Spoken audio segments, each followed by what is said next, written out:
Now the broad-based administration is an unmitigated catastrophe for Kenyans as they try to hector, bamboozle, cajole, and intimidate Kenyans through propaganda, outright lies, falsehoods, gaslighting, threats that look like a terribly scripted and poorly rehearsed drama piece, all aimed at balkanizing the country in their quest for a 41 versus 1 narrative reminiscent of the disaster that they visited on this country in late 2007 and early 2008.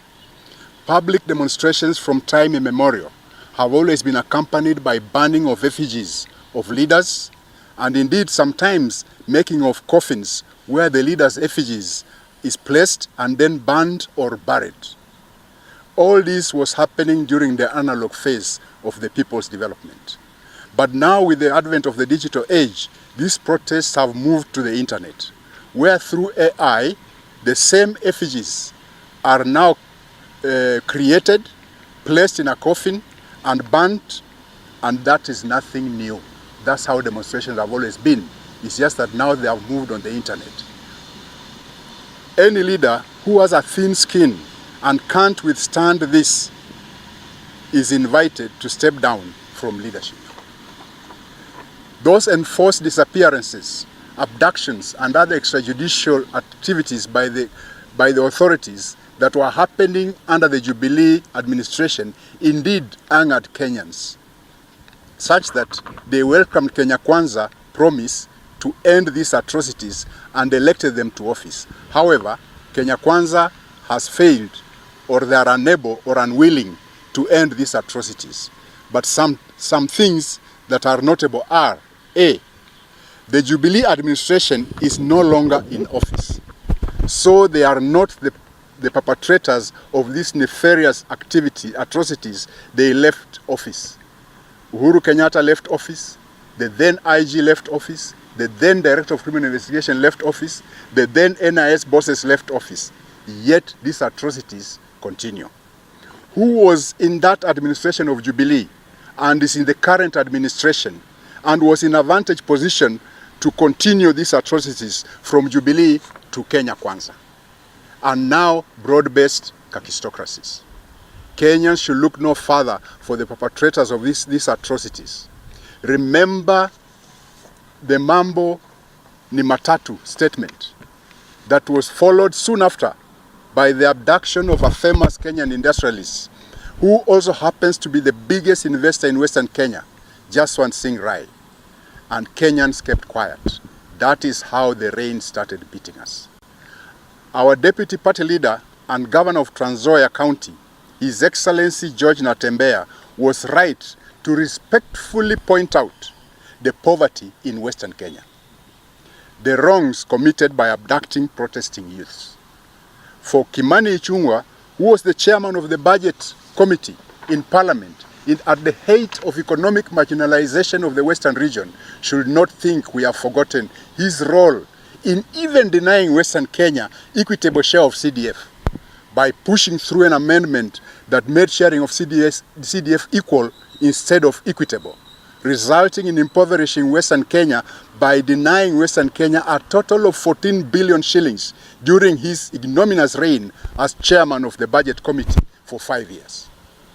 His childish and uncouth attack on Natembeya reflects his low opinion of leaders from Western Kenya, and the Speaker of the National Assembly should tread carefully with friends like Ichung'wah, who will happily lead him to a terrible and ignominious exit.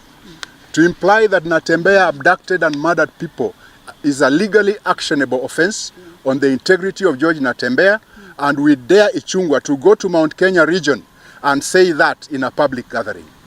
Yes, we are economically marginalized as a community, and any attempt to shut us down by branding us tribalists will not work, because it is tribalism practiced by the likes of Ichung'wah that has terribly marginalized us and hurt Western Kenya, but hopefully not permanently.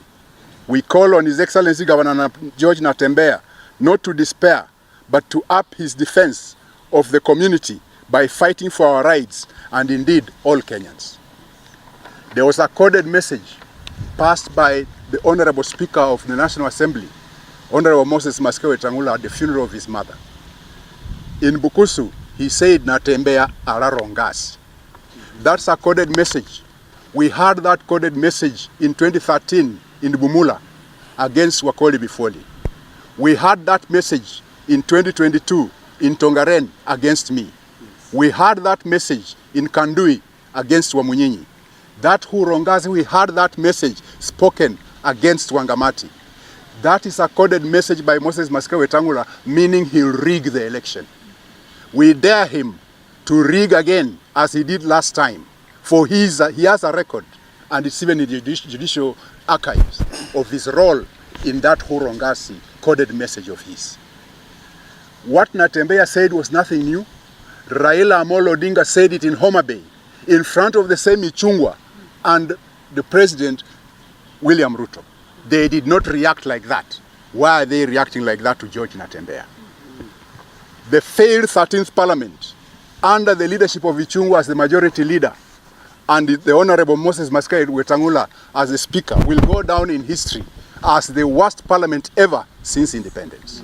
Yani mmeambiwa vizuri, William Ruto alikuwa kwa serikali iliyokwisha. The one Kimani Ichung'wah was referring to.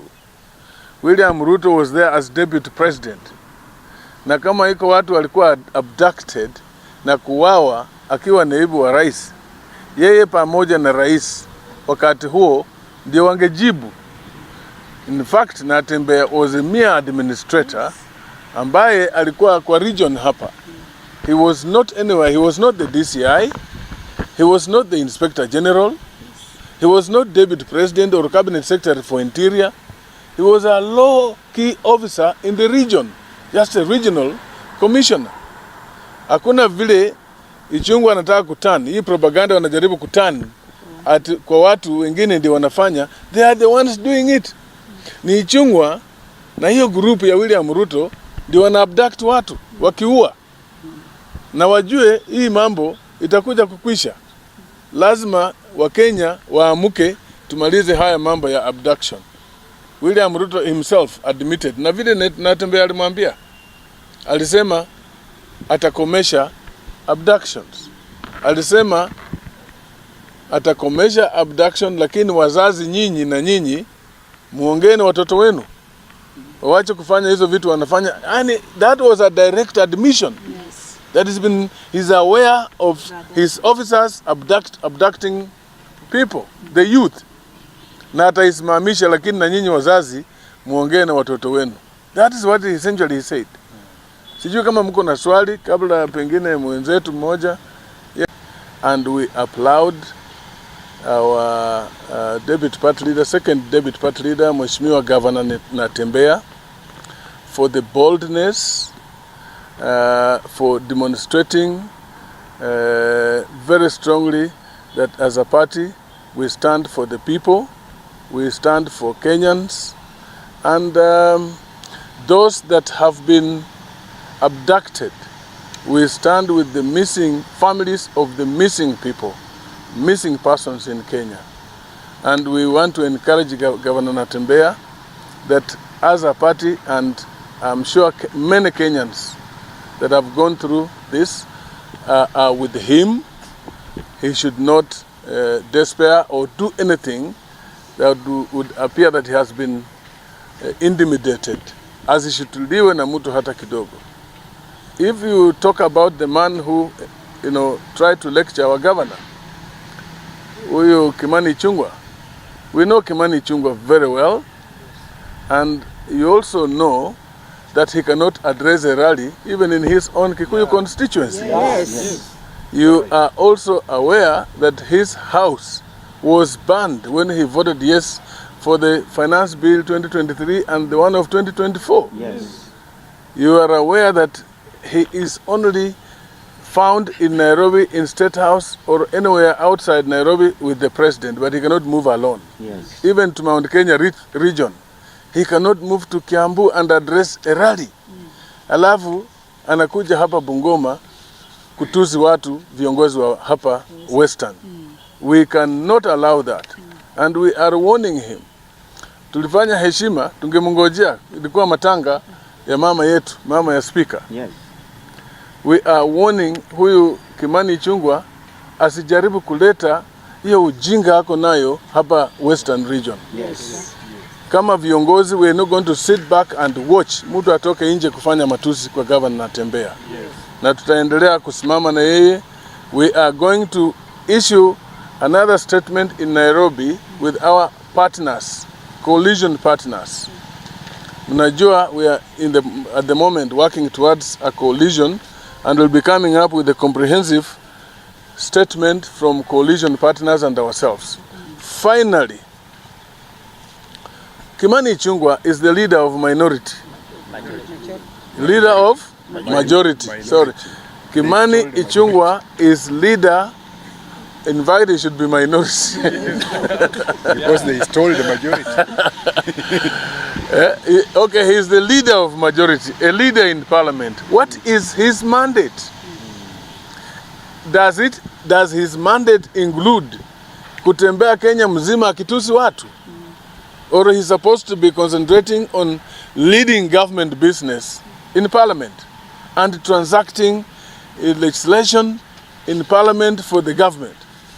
Instead of doing that, which is part of his mandate, anatembea kila mahali Kenya akitusi watu. Anatembea kila mahali Kenya, mmeona akiwa yeye ndio mdomo ya kutusi watu katika Kenya.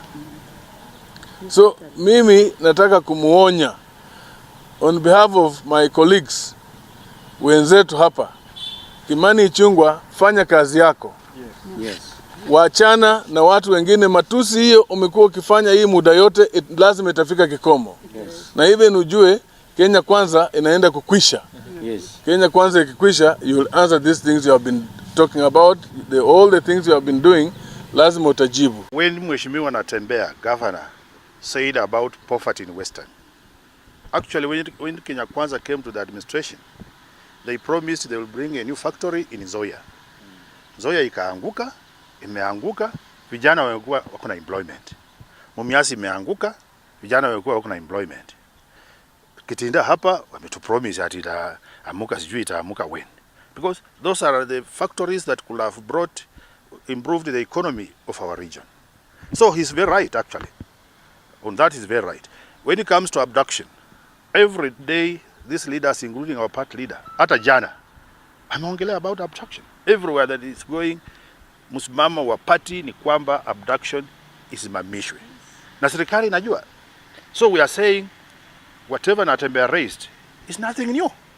Hiyo ndio msimamo wa chama, na sisi ndio chama tunaongelea wanyonge. Tafadhali serikali iongeze security, serikali itupatie ile yenye iliahidi Western region.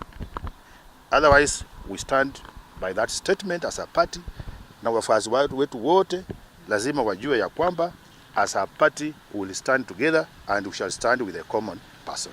Tunasikia huzuni sana mtu kama Waluke anapoongea ati watoto wetu wanakuwa adopted wenyewe. Sisi tunalia watoto wanauawa. Wengine wamama hatujui wako wapi, tunafunga mkanda usiku na mchana. Alafu anarudi kusema watoto wanakuwa adopted wenyewe. Tunaona hawakuwa na heshima na hiyo matanga ya huyo mama. Hiyo matanga haikuwa na heshima, ilikuwa ya siasa, haikuwa matanga. Kwa sababu hata Moses Wetangula mwenyewe kwa matanga ya mama yake hakupatia heshima mama yake, matanga heshima.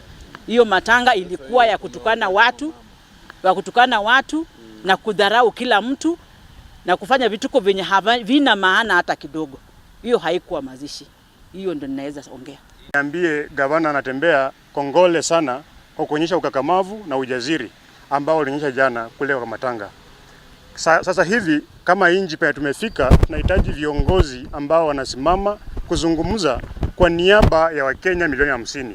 Natembeya ni kiongozi mmoja wapo ambaye amejitokeza na anaonyesha kwamba ako tayari kutetea wananchi wa Kenya. Na sisi kama vijana tutazidi kumpea support ambayo anahitaji, tutazidi kusimama nyuma yake. Na kwa vijana wa Kenya, mimi nataka kuambia hivi. Hii serikali imeamua kwamba imalize vijana. Na sisi kama vijana tusiogope, lazima tuzidi kuambia serikali yale maovu ambayo wanafanya. Katika streets walituua, lakini katika mtandaoni hawatatuweza. Tuendelee kuzungumza bila uoga ili tutetee vizazi ambavyo vinakuja mbele. Kwa mzee Atwoli tunaweza kumsamehe. amekuwa mzee. Now, and you know, hata even fools grow old. So yeye tunaweza kumsamehe. Lakini mtu kama Waluke remember how he got away with that court case. So lazima angekuwa naozea jela. So lazima aongee hivyo thinking that is pleasing the president. And that is the tragedy of Bungoma. The quality of leadership we are having in Bungoma is a shame. It is embarrassing that you can state such a thing. Mtu anaweza kujiabduct na ajiue. That is what they said about Robert Ouko. And that is what they are saying now. I did not expect that from a parent, a leader, worth his salt. So those ones, with Atwoli, no, I don't want to comment. You know, I think he's too old, and I think he's becoming, you know, when you pass a certain age, your faculties become compromised. And as a medical doctor, I can't blame him for it. Tuhakikishe ya kwamba tuwe na usalama. Viongozi wetu kwa viwango vyote ambavyo tumepikiwa kura. Wananchi na waomba sana tuwaheshimu. Matanga ya maana kama ile ya mama ya Right Honorable Speaker Wetangula. Hiyo ni matanga ambayo kila mtu kiongozi yoyote, even kutoka nje ya nchi, lazima wafika hapo walie kukonsole na familia ambayo imefiwa. Lakini hizo statements ambazo viongozi wenye walitoka nje walikuja na wanaongelea kuhusu viongozi wetu ambao wamechakuliwa hapa Bungoma County. Hiyo kweli ni kitendo cha upusi na ni ujinga sana. Sio heshima. Kiongozi yeyote Bungoma County iwe Kenya aheshimiwe. Na chenye naomba wananchi wa Kenya, Bungoma County, na waomba mkuwe watulivu. Siasa haichafika. Sisi kama wana DAP Kenya, chenye sisi tunaomba usalama. Na viongozi wenye wako mbele, msituweke saisi kwa hali ya siasa. Na saisi tumepaki na miaka 3. Lazima tufanyie hao Kenya kasi. Hiyo maneno muachane na muhakikishe ya kwamba kama mtu amefiwa, sisi viongozi tufika hapo tumulie, sio kumpikia kelele ama kuset ground ya kupikia wengine kelele, sio heshima. Mimi naomba tuwe na usalama. Na chama ya DAP Kenya, viongozi wote Kenya, mkuwe tayari kujoin hiyo chama. Bungoma County tuko na tutaendelesha hii chama iende kwa upeo wa juu.